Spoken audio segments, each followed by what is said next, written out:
Bien, pues ya estamos de regreso, muchas gracias. Hagamos de la violencia un fenómeno que tenemos que resolver, más allá de los procesos electorales. Lo que sí tenemos que tener cuidado es en por cuáles personas votamos. No es un asunto de alternancia de siglas, es de alternancia de personas. A mí me preocupa, por ejemplo, en Durango, que es mi estado natal, tenemos elecciones de gobernador en este año. Y ya estaba despuntando, incluso en encuestas, una persona, senadora de la República, Leticia Herrera, Ale. Bueno, es senadora de la República y legítimamente aspiraba a gobernar su estado, pero ante la posibilidad de que su familia esté vinculada al crimen organizado, por las muchas notas periodísticas que han ventilado temas de corrupción, de violencia, de narcotráfico, que relaciona a su familia, su partido, el PRI, decidió no va a ser candidata al gobierno del estado, pero que sea candidata al gobierno municipal de Gómez Palacio. O sea, no le vamos a dar una UCI, pero la dejamos usar una pistola 22. Esa no es la solución. O sea, ya tuvimos un presidente municipal en un municipio pequeño del país, que es Iguala, y veamos el daño que se le hizo en materia de violencia por la irresponsabilidad de haber postulado a una persona que no tiene un compromiso con la paz, con la seguridad social. Iba solamente en pos de una alternancia. Entonces, las alternancias no son respaldo de una mejor condición de vida para los ciudadanos. Tenemos que fijarnos más que en los partidos, más que en las ideologías, en las personas.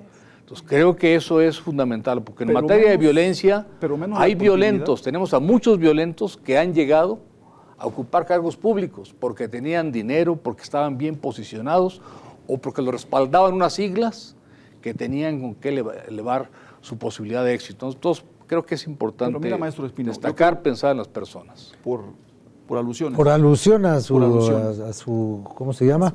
A su diagnóstico. Por supuesto, decía un pensador alemán, la mejor de las dictaduras es peor que el peor de los gobiernos democráticos. Un gobierno de la continuidad, un gobierno del continuismo, es peor que el peor de los gobiernos de la alternancia. Eso que nos queda muy claro también como sociedad. Creo que ahí está el elemento. Por supuesto que es de personas, por supuesto que es de programas, pero acabar con un sistema público de 80 años y más, de que una sola alternativa política ha gobernado una entidad veracruzana, no tienes ni idea de lo que significa para el ciudadano que va al Ministerio Público a poner sus quejas. Todo esos más de 80 años de poder de una sola alternativa política, para no meternos con partidos políticos, carcome a la sociedad, maestro. Nos estamos entendiendo, ya ves. Lastima a la sociedad. Entonces, bueno, pues ahora, no me digas que la alternancia no es. Por supuesto que más vale un gobierno en alternancia que un gobierno de la complicidad y la continuidad. Ahora, diputado, lo negativo. Como ya nos estábamos saliendo del asunto, del asunto que nos ocupaba, empezábamos hablando del Chapo y terminamos con Lord Acton. Y ya sabemos, el poder corrompe, el poder absoluto corrompe absolutamente. Pero yo digo que también corrompe el no poder. O el simular el poder. Y lo que hemos visto los observadores políticos es que las cosas más elementales terminan siendo ciertas. Y lo que hemos visto es que la violencia genera más violencia. Claro. Eso nos ha costado mucha sangre a los mexicanos entenderlo, y lo debimos de haber entendido el día del primer grito, no del grito de independencia, sino del primer grito que sustituyó al primer razonamiento. Usted tenía algo ahí pendiente, diputado. Sí, efectivamente, cuando los gobernantes renuncian a su obligación, le dan entrada a la delincuencia. El delincuente no puede... ¿Renuncian o se alían? Porque bueno, hay dos. Nomás renuncian, ¿verdad? Renuncian por miedo o renuncian por interés, pero no hacen su función. Dejan que el delincuente se meta, utilice a la policía, utilice los esquemas de seguridad y de gobierno, Y eso sucede en los 3 niveles. En los 3 niveles, desde luego, no podemos generalizar, pero se da. ¿Por qué es que los delincuentes se fortalecen? Pues por el apoyo de las autoridades. Claro. Entonces, ¿qué tiene que ser? Pues una persona responsable que aún corriendo riesgo en su integridad física, haga su función. Y de esa manera podemos ir avanzando. Hay esquemas que contribuyen a mejorar la seguridad. A ver, no diputado, va a haber una varita mágica. Yo creo que estamos en el momento, con esto que está usted diciendo, de analizar las cosas bajo esta óptica. El Estado no existe. El Estado es un concepto. Lo que existe es el gobierno que hace funcionar instituciones en función y en favor del que el concepto del Estado, que es la población, el territorio, sus instituciones, se manifieste, actúe y cree un entorno protector. Pero bueno, si el gobierno, cualquier gobierno, no puede garantizar la seguridad en los espacios abiertos, porque tampoco puede garantizar la seguridad en los espacios cerrados. Por ejemplo, ¿se puede hablar de un gobierno que favorece la seguridad cuando un señor, como un topo mágico, puede hacer un túnel de 1,5 kilómetros y salirse de un penal de alta seguridad? ¿Puede un gobierno presentarse como garantía de operación de instituciones de seguridad pública cuando no puede evitar un motín carcelario con 50 y tantos muertos en un lugar cuyas características favorables al descontrol habían sido señaladas 500 veces en los últimos 5 años o 4 años? Entonces, ¿en dónde está la responsabilidad? Ya no digamos del gran ámbito nacional, que son 2,5 millones de kilómetros cuadrados, donde puede haber un tipo que esté matando al otro porque le robó una gallina. No. ¿Dónde está la capacidad de los gobiernos que no pueden con los espacios cerrados? Es que creo que hay que entender que es una forma de gobernar. A ver, explíquenos eso, diputado, porque usted nos ha dicho que la violencia es la consecuencia de una forma de gobernar, y una forma de gobernar es la extensión de una forma de pensar. No es incluso la consecuencia, es la manera de gobernar. La herramienta. La herramienta, es el instrumento del gobierno, es la violencia. Explíquenos eso. ¿Por qué sacaron al ejército a las calles? El ejército en las calles implica el uso de la violencia como una medida extrema. El ejército profesional lo sacó Calderón a las calles. Se disfrazó él de militar, por Dios, para poder hablar de violencia institucional. Se está gobernando a partir de la coalición de los gobiernos con el crimen organizado. Yo digo siempre que lo organizado del crimen organizado es su relación con el poder. Ese es lo organizado del crimen. Así se organiza. Claro, ese es lo organizado, su relación con el poder.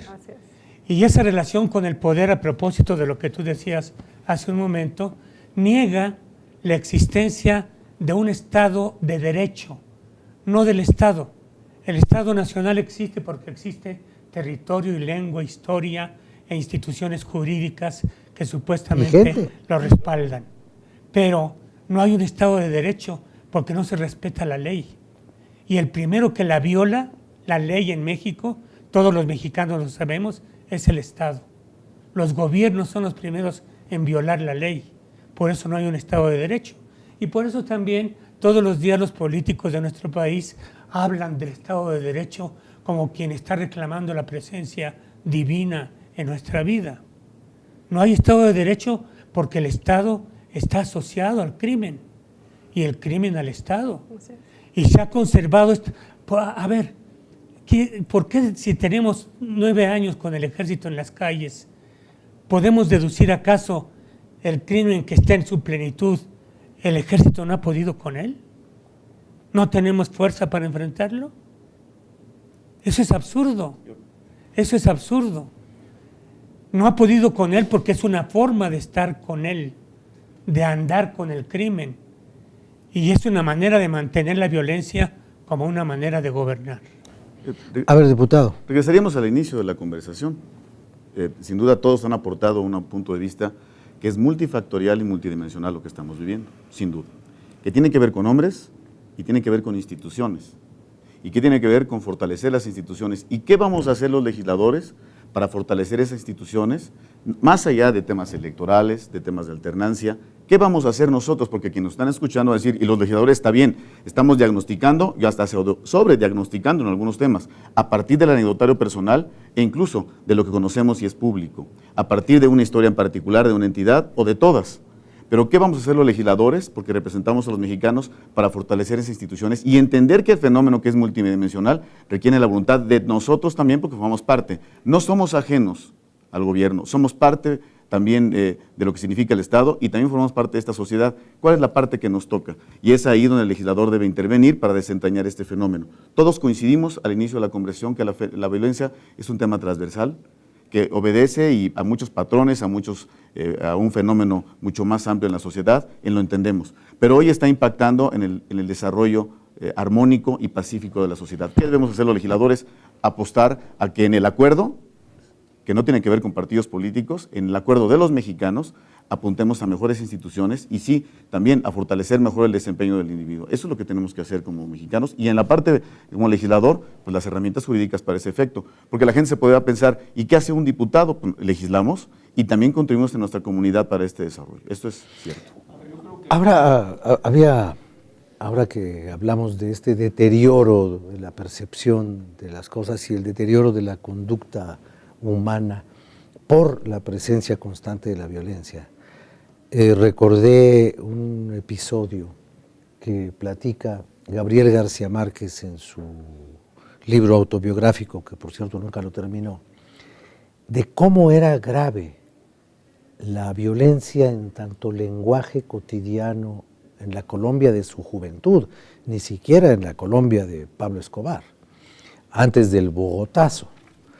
Y cuenta que una tarde el público de una plaza de toros, enardecido por la ineptitud del torero, se tiraron todos al ruedo. Y no hay toro que pueda contra 10,000, ni contra 1,000, ni contra 100.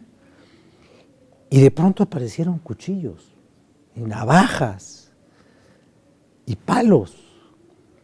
Y entre todos los que habían saltado al ruedo, prácticamente destazaron al animal. Y decía García Márquez, eso estamos haciendo con Colombia. ¿Por qué? Porque independientemente del origen político que señala el diputado Virgilio, de una forma de enfrentar o aliarse con, lo que estamos viendo es que según datos que han manejado algunos especialistas, en este país hay 500,000 o 550,000 personas que trabajan directamente con el narcotráfico en tanto empresa. Sí. O sea, esa empresa de la que habla Virgilio Caballero tiene más empleados que ninguna otra empresa de este país, del sector privado o público. Ninguna empresa de México tiene 500,000 empleados, ni siquiera estos que venden de puerta en puerta y que dicen que tienen 1,000,000 de vendedores, pues ni siquiera esos. Entonces, esos 500,000 son una fuerza social que mueve a una industria que erosiona, degrada, ensucia, pervierte a todo un país, que ha visto, desde mi modesta apreciación, ha visto con estupor en los últimos 10 años cómo estamos acuchillando al toro de nuestra vida social, entre todos los días, porque aquí es el único país del mundo en donde alguien puede ametrallar a un cardenal porque lo confunde con un narcotraficante. Yo no sé si se haya sido así o no, pero lo que sí sé es que el señor está muerto.